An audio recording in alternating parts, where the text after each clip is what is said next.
Hi, everyone. We'll give everyone a quick minute because we have some people still coming on. We can get started. While you are just coming on, if you don't mind just updating your name if you don't have it yet, just so it says what city you're in. So your name and your local community just helps.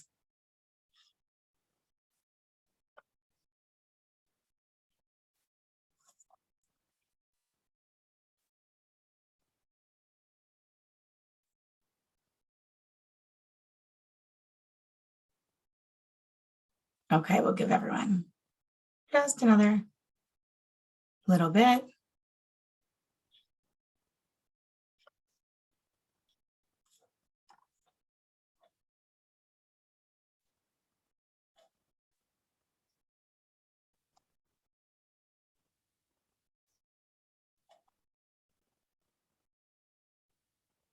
Okay, I think, Jan, we should jump in. Oh, more people, but let's jump in and people will sort of catch on as we start. But again, for anyone who's just joining, if you don't mind just updating your name so we can see what community you're from, and that's just helpful for Janice and I as we have this conversation. Okay, good afternoon, everyone. My name is Sara Lefton. I'm the Chief Development Officer at Federation in Toronto, and I'm here with my colleague, Janice Benatar. I'm Vice President of Philanthropic Leadership. And as Sarah said, we really encourage you to be interactive and pop questions in the chat or put your hand up, and we no problem being interrupted. So we learned in our last session that that apparently, while we thought 45 minutes was long, it is not. It is very short. So especially when we're dealing with a topic that's as big as how are we going to deal with the next generation of our leading donors? So please do jump in with questions in the chat, and we'll get to you as soon as we finish a slide or something like that. But I'd much prefer to deal with it as we go than at the end, because we will definitely run out of time as we go through. But really, our hope today is that we leave this session with some very concrete examples of how we can actually still drive growth of the unrestricted campaign, but in a more integrated and donor-centric environment. And that's something that I think that we are all looking at, and there's some challenges that we are all facing. I do want to make sure that no matter the size of your community and the size of your federation, that it's still relevant. So if I'm using an example, and you're wondering how it might apply in your community, which is perhaps a very different size than Toronto, please don't hesitate to jump in and again, ask that question, and we're happy to brainstorm it through with you to think it through. So maybe, Jan, we can kick off with just a couple of questions, because we are going to be spending some time talking about tools, fundraising tools, and what works and what doesn't. So let's start there. And I would love to hear from everyone, just if you don't mind using the chat and sharing with us one key fundraising strategy or tool that you've used in the last couple of years that has really helped you to drive growth in unrestricted annual campaign. Anything at all, if you could put in the chat.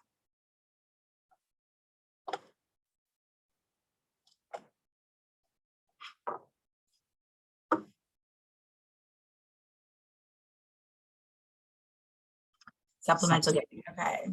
Yeah. Others?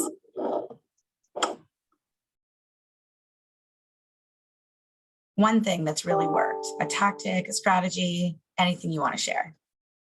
Yes, a new one.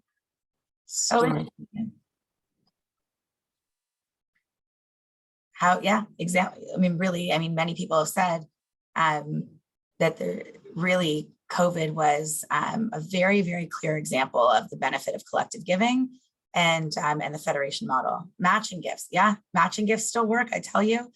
We had a campaign launch this week.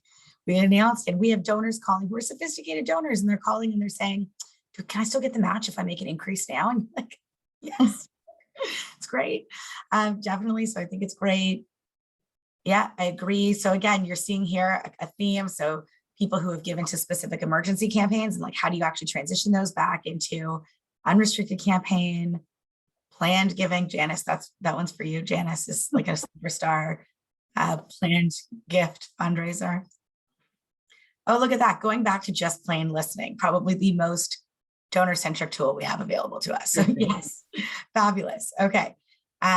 Let's do one last question, which is, and this is a harder one actually, because this is one that I think we all struggle with.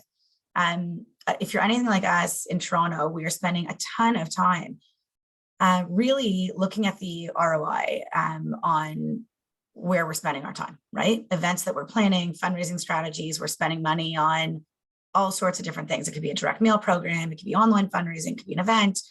Is it actually netting us the results that we want?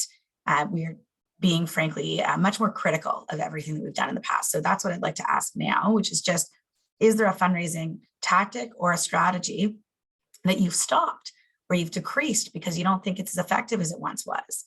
And again, if you're anything like that, it's much harder to stop doing things than to take on new things. So I'd really be interested to hear what you've stopped doing in the chat.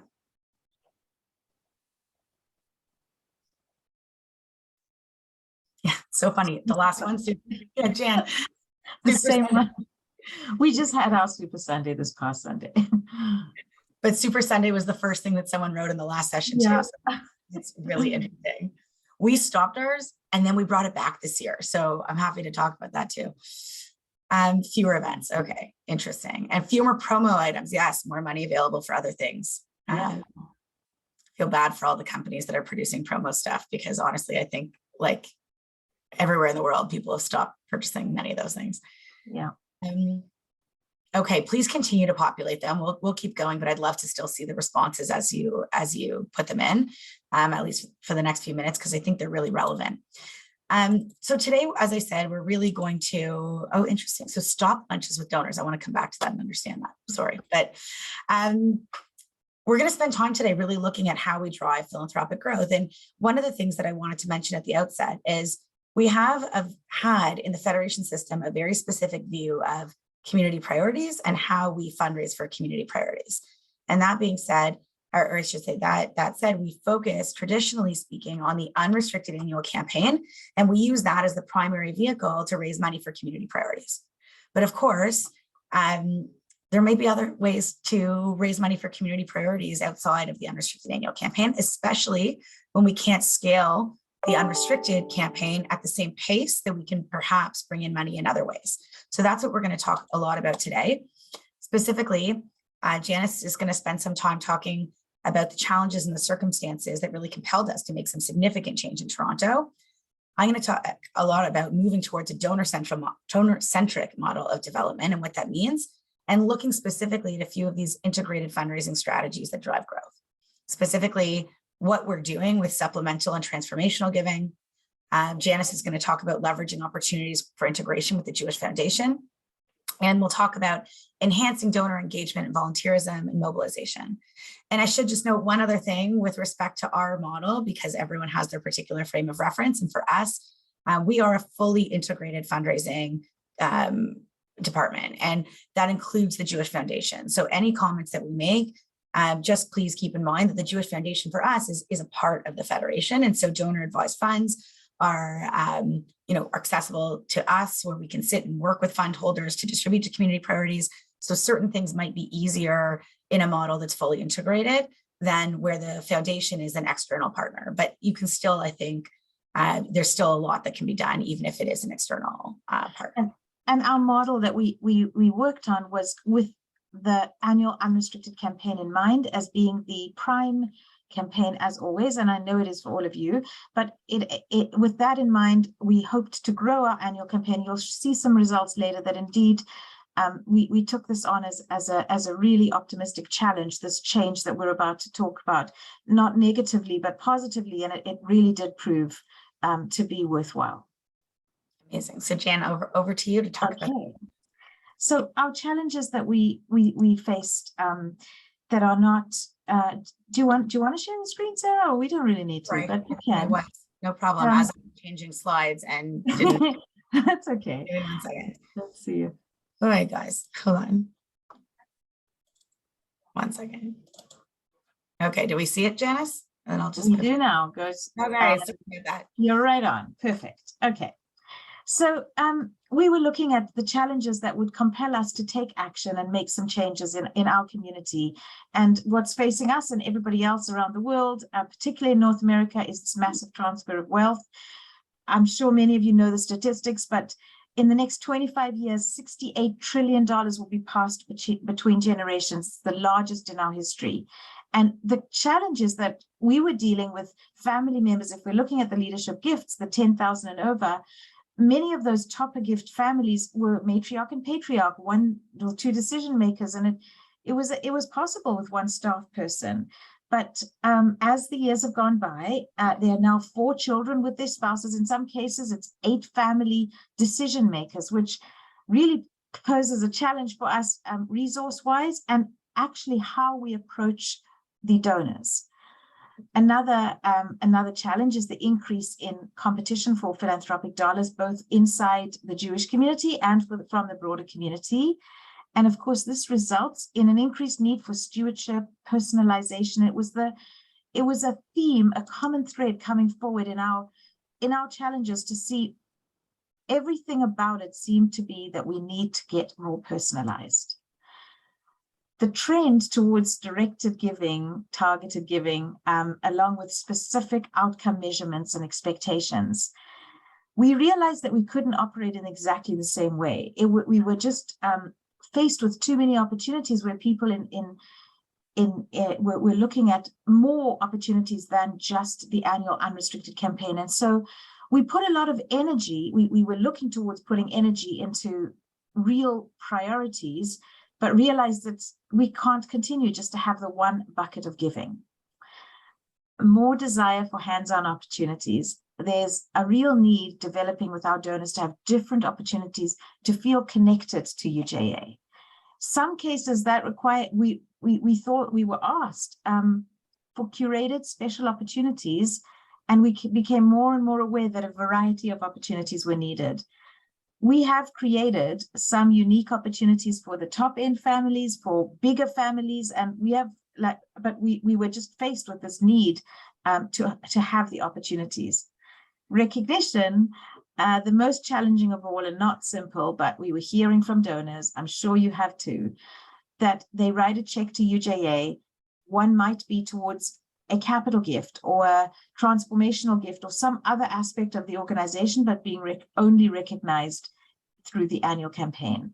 Us, maybe like all of you, have had an honor roll for our unrestricted major gift donors, but it wasn't working for all the families. So if you can go to the next slide, Sarah, what we going back about 5 years, our board and our major constituents came together and recognized that major gift bucket, our major gift donors, 10,000 to 49.99, they add up to about $13.5 million of our annual campaign, which is approximately $64 million. And as Sarah said earlier, everything here is scalable, of course, up and or down.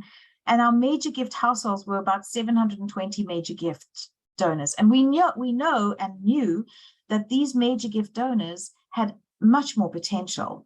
What we didn't have was a professional relationship with the donors. The volunteer canvassers were developing relationships, but the donors weren't really connected to the organization itself. So we knew that we needed to add in some resources to develop this major gift officer role. And Sarah will get into that in a moment. Our top gift category were very close to the organization, and we offer them real personalized service. However, we weren't tapping into their potential, and so we looked back on our system, and I'm going to describe to you what it was prior to 5 years ago. We were siloed, we were collegial, we popped into each other's offices, but there was no real overall strategy. We were reactive, so busy rushing to finish each other's campaigns, we didn't take the time to know the donors properly. We were splintered.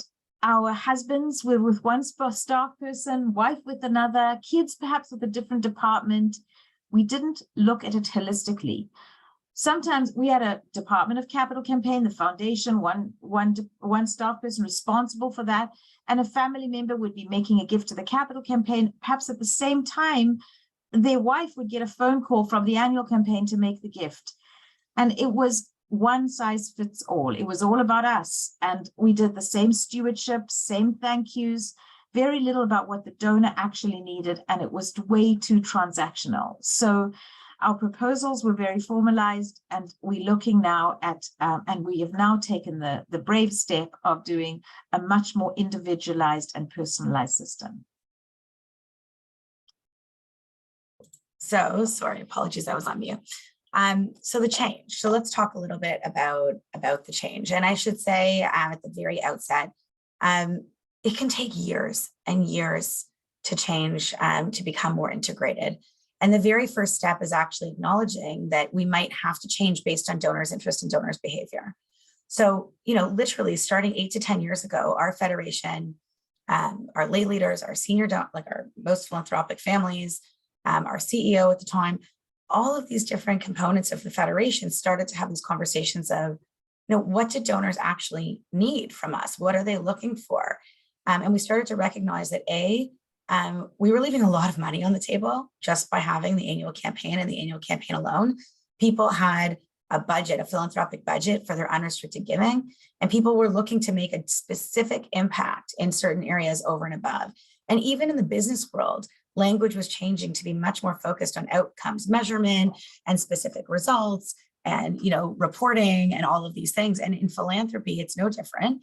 And so people were looking at us and saying, how can I get the most out of, how can I get my dollars to go the furthest, right? Like, how can I achieve the most impact possible with my contribution, no matter how big or how small?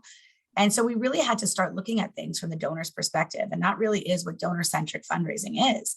So we adopted as our approach, we said we adopted as our approach, a donor-centric fundraising strategy. How do we look at everything through the eyes of the donor and the donor experience? And Jan's laughing or smiling, or should be, because she's been at Federation for 20 years, I think, ish, 20 years. And I came in about 5 years ago. And this is a long conversation that's been taking place, but to change the behavior and the conversation at the board level and the senior staff level, and then all of the staff and our lay, like our, not just the board, but other lay people and fundraising volunteers and things like that. It takes years and years and years to acknowledge that the annual campaign, while still primary, it is still very much the most important part of our fundraising. It is not the only way that we can bring in resources for the community and to make an impact on community priorities. So a change of behavior, a change of mindset is the single most important thing that we had to do before we could do any of these things that are on this slide. So that's number one. Build a culture, which actually I should add into our slides for tomorrow. But really changing our culture to think differently. Once we did that, we could actually say, okay, now that we've changed the way we think about this, then structurally, how do we put ourselves together? And so we created one integrated development department where we brought together the Jewish Foundation, all of our, I'll say at the time it was capital, but capital and transformational and supplemental, like designated, sorry, I'm saying the D word, designated giving priorities or campaigns, all along with annual campaign. We brought it all together and we said, instead of aligning staff onto different campaigns and with different fundraising responsibilities, we are instead going to align staff with fundraising portfolios, right? Donor portfolios. So now staff members in our department, instead of saying, I'm a foundation staff or I'm a annual campaign staff person, we don't work that way anymore. What we do instead is they are in charge of a particular portfolio and they take a completely holistic view of each family that they work with. And we started to do that just in major gifts and up. But now, as of this past year, we've started to do that in our community campaign as well. So we do it with $5,000 donors as well, or people who we believe could give at the $5,000 to $10,000 level, but who are giving currently $1,000. Because we've seen that taking that kind of holistic approach is one of the best tools that we've used in driving growth, right? Looking at people and saying, what is their interest? What's the hook? It's not necessarily annual. And so when a fundraiser, actually volunteer or professional, has at their fingertips more tools, I hate product, but like more product offer. You can say to someone, let's talk about making a gift to help people living in poverty. Let's help with something that's specific on Jewish education. And I'm not afraid of it anymore. Look, I used to be afraid to put out directed product. I'm not anymore, because what I've seen is that kind of giving can be a path towards unrestricted giving. And sometimes unrestricted giving can be a path towards more giving to a specific priority, but we shouldn't be afraid of that. So this is the introduction of the donor manager system, which is really the system of having, everyone has a portfolio of donors and it drives the integrated strategy for each family. But what was next, again, going back to resourcing, we said, well, if we're putting specific proposals in front of donors, we have to staff up, and that can be expensive. So if you're from a big community, it can be more expensive because you have more proposals going. If you're from a small community, you might actually have a volunteer who's willing to do some of this writing. You might have someone on staff who's willing to do it. You might also be able to borrow from some of what JF&A has to offer or what a big community has to offer to put together a proposal. There are many different ways of us doing this. In Canada, we're sharing, in some instances, our proposals among some of the smaller and bigger communities. So, I would challenge you to reach out in that way. Also going through a very robust digital transformation, because if your systems only look at people through the lens of the annual campaign and they don't tell you the full story of their interest or their giving, then your systems aren't donor-centric. So it's really difficult to actually have a donor-centric strategy. Our old system, as Janice referred to, you'd go on, you'd see Sara Lefton and you'd see my annual campaign gift. That's it. And if you wanted to see capital gifts, you'd have to go and find the capital team and you'd have to ask them questions. Does Sarah made a capital gift? And Sarah have a fund and all of these things. Does Sarah's kids go on birthright? Not yet. My kids get PJ though, but you wouldn't have known that in the system. But now if you go in, you can see Sarah's kids get PJ library. She's a fund holder. She's a donor, Lion. You can see the full picture of what someone's relationship is with the Federation. And that really helps to equip us with what, the information that we need to develop an integrated strategy. Next, we introduced, and I'll go through this in a second, but supplemental and transformational campaigns for, different forms of giving. I'll talk about it. We scaled up resourcing of the Jewish Foundation because we recognized that actually some of our lowest hanging fruit is sitting in donor advised funds at the Jewish Foundation. So if we add a staff member to the Jewish Foundation to work to educate fund holders on how they can make a bigger impact and distribute more funds, that's easier than going to someone who doesn't give it all philanthropically and asking them to make gifts to campaign. So really taking an objective approach to figuring out where to put resources into your fundraising structure. And last but certainly not least, building a team that is solely focused on hands-on engagement, but within development. So we measure success of our engagement team by looking at affinity to UJA and increased giving. Okay, so we can only tell if engagement has been successful, not just by impact of volunteerism. That's nice, it's good, it's an essential part of the work, but it is only truly successful if we see increased gifts coming from people who have been engaged, right? And so federations traditionally have engagement living somewhere and development living somewhere else. We are now doing our volunteer engagement specifically to either cultivate new donor relationships with prospects or to steward top gift families, but there is a giving metric that is assigned to determine whether or not that's been successful. So again, truly anticipating the interests and needs of this next generation of leading donors means having a diversity of tools available, and there is no silver bullet. We are searching, and people ask Janice and me, probably you guys more than anything, what are you doing that works? The only thing that I can tell you that works is having many different roads available for someone to enter the Federation and to start giving. Sometimes that happens by packing a backpack with goods to give to someone who's vulnerable. Sometimes that happens because someone wants to open a donor advised fund because they have a tax event to sell a business, and you make it really easy for them to put their money aside and decide later how they're going to give it away. Other times, like someone's friend is giving and they want to come to a major gift event. Like anything goes. The idea is that we shouldn't be over-invested in terms of any one strategy, right? But having a diversity of these different tools available is really important.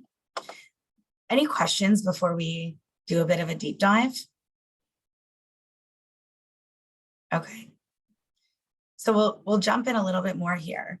When we talk about supplemental and transformational giving, I'm talking about three things in particular. The first, roll-up campaigns. You probably all have a word for this, but this is a fungible part of your annual campaign. It provides budget relief. But this is for the donors who call you and say, I'm going to give you $10,000. I'm never going to give you more than that to the unrestricted campaign, but I'd give you another $5,000 as long as it goes towards the vulnerable, right? But these are not people who need it to go to something new and innovative and over and above. These people just want to know that the extra $5,000 is not going to, in their words, a black hole. Of course, we don't want them to feel like it's a black hole, and it's not a black hole, but in their minds, They have a particular affinity for one area. And so you want to give them the opportunity to give to that area, whether it's Israel, it could be the vulnerable, it could be education, you name it. I highly, highly recommend you don't do this for more than 3 to 5 things. Keep it tight. I also recommend that you don't actually advertise these things. You do not put them out. They are a tool to be used when a donor, when you feel you've come up against a ceiling in a solicitation, right? You can pull this out and say, if there's something else that you really care about, but it still goes to the annual campaign, right? And you're transparent about it, but it's going to one specific area. That's what these roll-up campaigns are. Supplemental, a lot of us are experimenting and have been experimenting in the federation system with supplemental giving. These are, traditionally, I'd say 10 or even $5,000 to $25,000 gifts. If they go as high as $50,000 gifts, they are what they sound like. They are supplemental over and above gifts to annual campaign. And they're there to stretch, to do something a little bit new, to test something, to pilot something. I think the no-brainer for us this year is the community security one. Probably all of us are running, or most of us are running, a supplemental campaign on community security. It's a great example. Transformational is different. Transformational giving is when you look at community and you say, we have a big problem in our community. So for us, day school affordability was a huge one.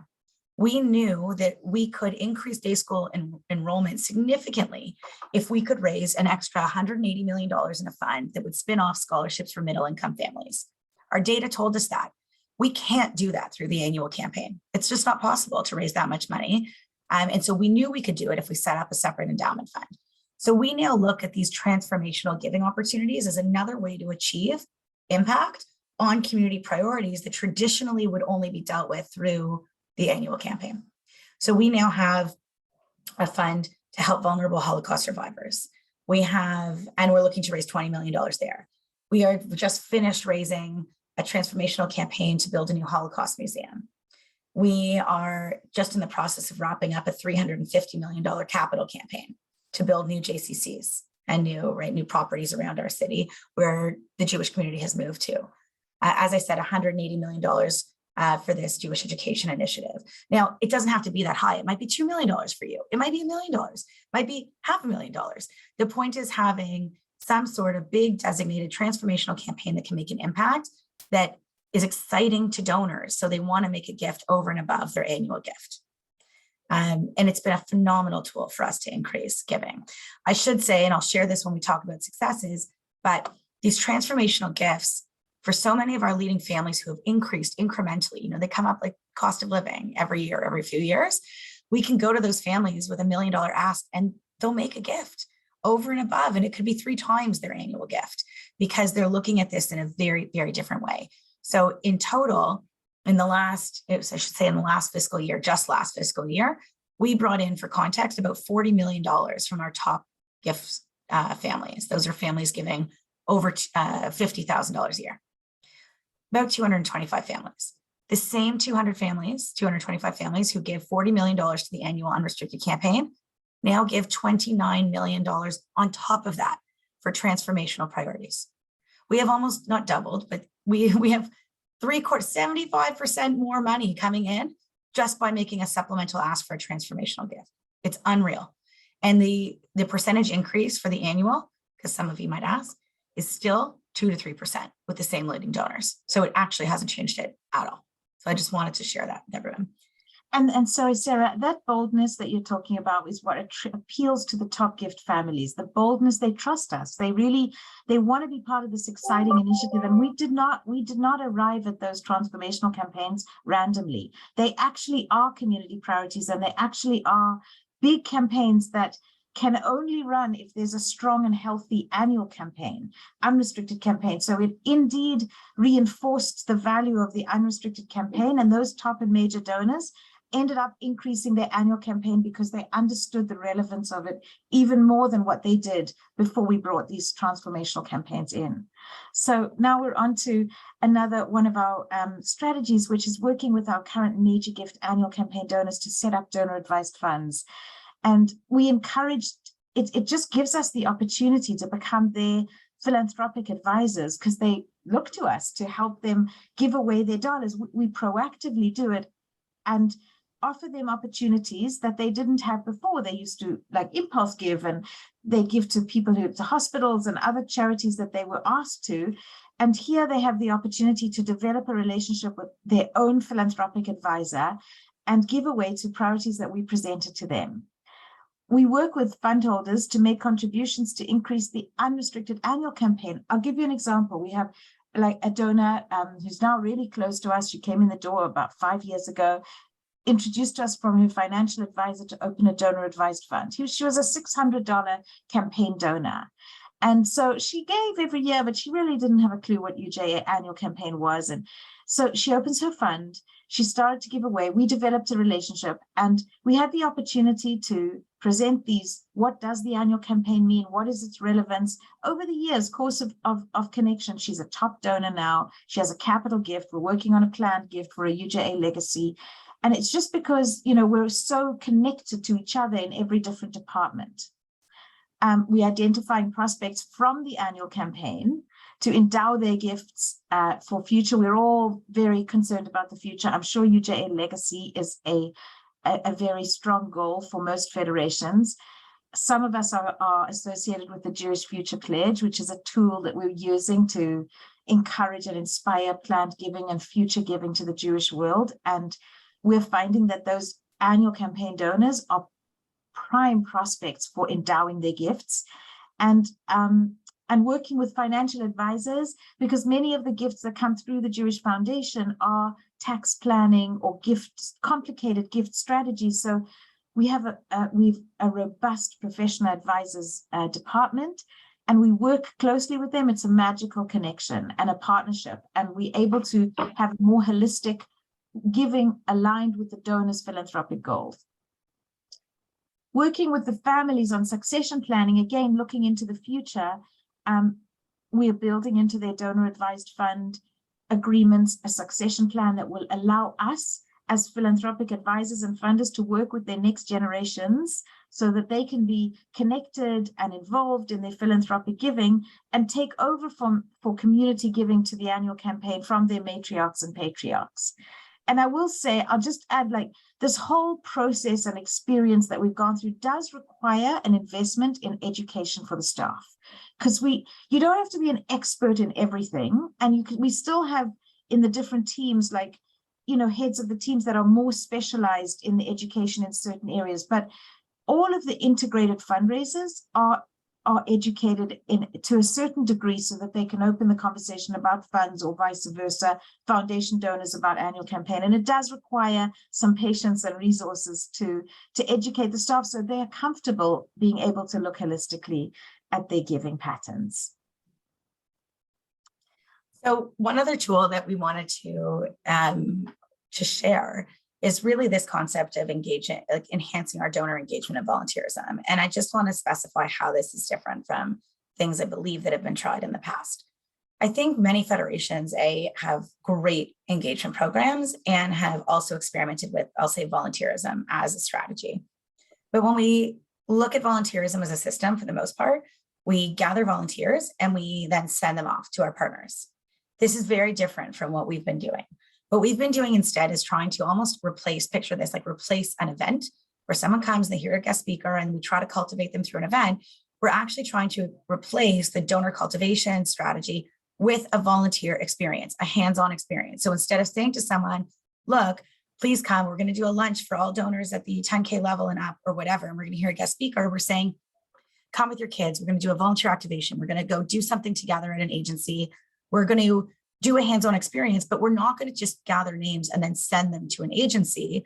We're going to own that experience. We're going to curate it specifically with growth of like donor growth in mind. And we are going to take those relationships and follow them, right? And so that's really what we're doing. So we built a team internally, and the team is solely focused on, I say, turning doers to donors. So it's almost like an engagement ladder. You bring people in, you get them engaged. It lives within integrated development. We have few programs, but the programs are deeply, deeply meaningful. We are very selective about who gets to participate. So it's not just an open call for volunteers, because volunteerism, while being important and an important component, it has to be on mandate. We don't just do anything. It has to be on mandate and aligned with our work. But that's not the ultimate goal, right? The ultimate goal is to actually have people in a deeper philanthropic relationship with us, giving their time and then also wanting to give philanthropically. And so we are very strategic about who participates. So we'll have an event, a volunteer exercise. We'll run, let's say recently we were running a marketplace for Ukrainian refugees, right? So we're going to next gen of our top gift families and we're saying, can you gather product for us? Can you come work in the store? Can you help some of these families get to the store? We're being very specific about who we're engaging because sure, we can fill the volunteer slots with anyone, but when you start to treat it as specifically a donor cultivation tool, you realize, no, we need to make sure that marketplace is filled with people who are now going to be decision makers on some of our top gifts. As an example, they need to feel hands-on. They need to bring their children. So we're actually using it as a hook to further cultivate and steward some of our leading families. So it's been really, really great with that. Really fantastic.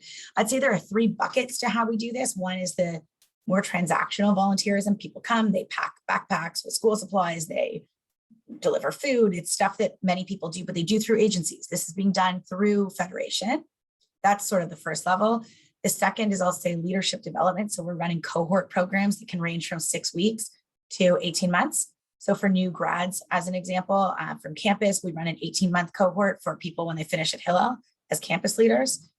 We had a March to Living when March to Living wasn't running the last few years. We had hundreds of high school students engaged in what we called the local March to Living experience, where we broke up high school leaders into groups of Holocaust survivors. But the difference, again, is there's a fundraising hook. So every group, every leadership cohort has a fundraising expectation. So we had the kids, the 250 kids who were involved in the local March to the Living volunteer experience, spent time with Holocaust survivors, but they also raised $100,000 for our local survivors fund, right? We'd run one, which is an Israel Experience Accelerator, also for high school students in the lead up to our big Walk with Israel. They raise money for the Walk with Israel, our Israel allocation of the annual campaign. So there's a way to always bring philanthropy into it, which is quite different from anything in the past. Everyone's been so quiet. Any questions? Anything we can share? Anything that's piqued your interest? You want to write in the chat? Raise a hand. I know it's late in the day. Okay, I'll share some of the exciting results while I wait for hopefully some questions. I'll say through all of these things, we've managed to grow the unrestricted annual campaign for 5 years straight. Okay. So in 2017, we were at 56 million and now we're just under 64 million. That is really exciting and not what, frankly, some of us were worried would happen when we started introducing all of these transformational giving opportunities. We've also raised, I mentioned this before, an additional $29 million just last year for community priorities. We're helping achieve exactly what we set out to achieve. We're just doing it through a multi-layered approach instead of through just the annual campaign. I see I'm going to talk about young leadership in one moment, or leadership development in one moment. We've had more than 7,000 volunteers get engaged, and collectively we've raised, you'll see, $890,000 just from new donors who are volunteering because they're involved in a hands-on way. And those gifts are now growing because they care and they see what we do. So it's really, honestly, been a much more effective spend for us to deploy resources to volunteer initiatives and experiential initiatives rather than an event with a speaker, right? So we've actually repositioned some of our budget that way. And we also look at the Jewish Foundation. We've raised, you can see here, we've gone from 19 million in total from the Jewish Foundation coming to UJ's priorities, Federation priorities. It's gone from 19 million to $27 million in 1 year because we're leveraging our relationships with our donor advised fund managers who are on our team and having conversations with them to talk about more giving. It's low hanging fruit, as I said before, like the money is there. We just need to be able to work with these people. So, investing in this kind of a strategy is really, really, really important. I want to just address the question. So we have a couple questions here. Don, what does leadership development look like? So we have different programs. So we have, I'd say our largest ones are the high school accelerators. These are shorter programs. So they're usually 6 weeks to 8 weeks in length. And we give, I don't know if you guys have this in your local communities, but we need volunteer hours. So we give people their hours. they learn to fundraise, they generally speaking build a social media campaign, which also helps us with brand lift, and they do a volunteer activation. So it's either it's either focused on Holocaust education, the March Living one, Israel education, in the lead up, like we choose a specific focus and then we build on that. And there's always a philanthropic give back piece, because one of the biggest mistakes we've made in the past is having leadership programs, leadership development programs that aren't connected to developing a culture of giving philanthropically. We do not want people to be afraid of fundraising, right? It's a real issue with our younger generation. So we try to talk about fundraising wherever we can, right? And have an expectation of give back. We also have a program for, as I said, for new Hillel campus grads that runs 18 months. We also have an 18-month program for people who are early career, 25 to 40 years old, 26 to 40, called the Joshua Institute. And that is really about teaching what it means to be a layperson, but there's now a fundraising component. So people don't have to pay to play because we got rid of that, but a fundraising component. Just looking for, Jan, anything else on the leadership that you want to share? No, it's just really proving more and more every time we have someone as families or people that are getting involved, they just understand the cause. And we're actually hoping, which is not in this, but going into the next phase of actually educating, becoming a center of like family philanthropy, so that they can also become involved in the family philanthropic decisions, which is kind of the next stage after being involved. And we're looking forward to that. And I think, no, I agree completely. So I'm just looking at the questions here. Yeah. Another question about volunteers, are they required to make a gift? So no, we have for the most part, done away with the pay to play model, especially with respect to volunteering. We want a low barrier to get involved. And until this point, the way to get involved, not in an agency or community, but directly with UJA, was to either sit on a committee in our governance structure. So you could look at the allocations, we all have the same committees for the most part, or to get involved in fundraising. You can be a volunteer fundraiser, a volunteer solicitor, or you can chair a division, or you can do something like that. We needed something else. We need a way for people to plug into the work that we do. And it has to be hands-on, but it can't be us outsourcing people to agencies, right? Which leads to this next question. But just to be really clear, we do not ask for a gift before someone participates. We do ask for a gift, generally speaking, although we don't make it like it's not you must give and we expect you to give, but we ask people, we say, well, you're so involved now, you care. Because you care, could you also contribute philanthropically? Give what you can. And you make it like we're all volunteering together, now we're going to give together, right? You're developing a culture of giving that is giving time and giving money. But this goes to the next question, which is how do we evaluate the participate, and more importantly, the participants, but how do we keep it from becoming a burden? Really important. Yeah. So really, really important, a big challenge. So we actually, our unit, our mobilization unit, which we call UJ Genesis, they have very good relationships with their partner agencies, and they basically do an ongoing audit of where the gaps are with the agencies. So the agencies have certain needs that they can't fill, and they're not getting out enough of an allocation to fill. So we had, as an example, 2 agencies tell us during COVID, we're having an issue because we don't have enough money to purchase feminine hygiene products. We don't know what to do.